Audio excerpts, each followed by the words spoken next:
the most terrible films that bring tears from your eyes to the sermons in the street corner. The US culture is full of the image of the devil. But is this figure only a religious belief, or is it an integral part of national consciousness and popular culture? We will examine the obsessive relationship of America with the Prince of Evil. This video will focus on the role of Satan from Hollywood films to the fears of the people, from religious doctrines to sociological facts. What really believes? Why are they so scared? And how does this fear shape society? If you're ready, we're going on a journey to the shadow of the American devil.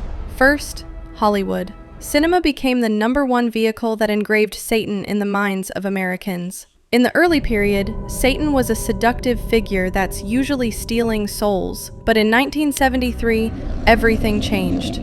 The Exorcist. This film showed Satan as a remotely seductive figure, and showed it as a concrete and intervening entity directly into the body. This was a cultural shock. The Exorcist placed the idea of millions of Americans. Satan is real and just behind your door. During the 70s and 80s, this fear turned into a social hysteria, satanic panic.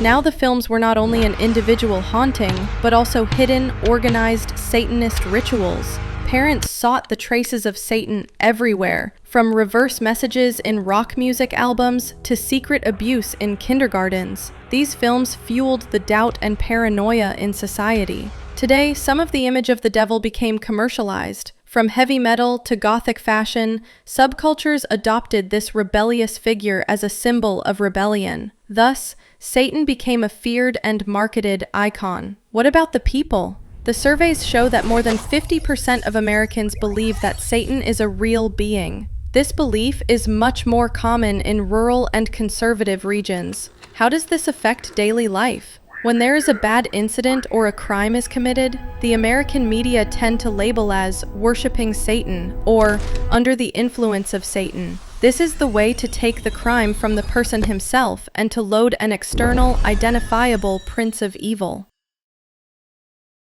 However, psychology and neuroscience look at these experiences with a different way. For example, most of the events called jinn, or demon, among the people can be explained for medical or psychological reasons. Sleep paralysis, nightmare, is the condition in which the brain inability to move the body while awake and hallucinations. A culturally believing of Satan will immediately interpret this terrible experience as an attack of a demon. Our brain likes to fill the uncertainty and seek causality. The belief of Satan offers a cognitive relief mechanism. Evil stems from an outside power, not within me. Let's go to the heart of the subject.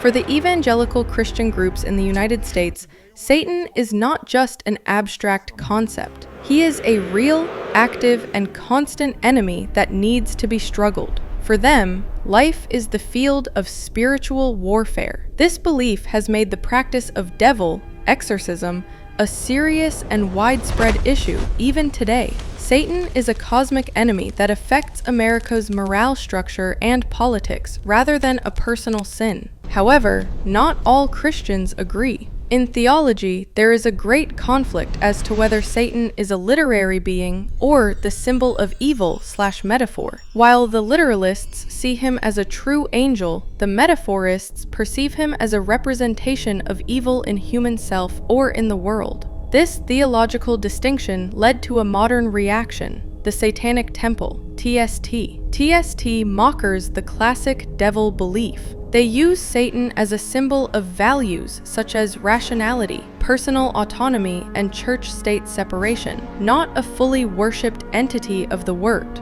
This is a striking cultural response to the American conservatism. As we have seen, the Satan figure is not just a religious figure in American culture. He is a powerful cultural archetype that affects everything from cinema to politics, psychology to subculture. He meets the structural need for the United States for a clear distinction between good and bad. He is a scapegoat for crime, a reason for fear, and even a symbol for rebellion. Do you think the American culture uses Satan as a mechanism of social fear created by his own? Or does such a common belief point to a reality that we cannot ignore?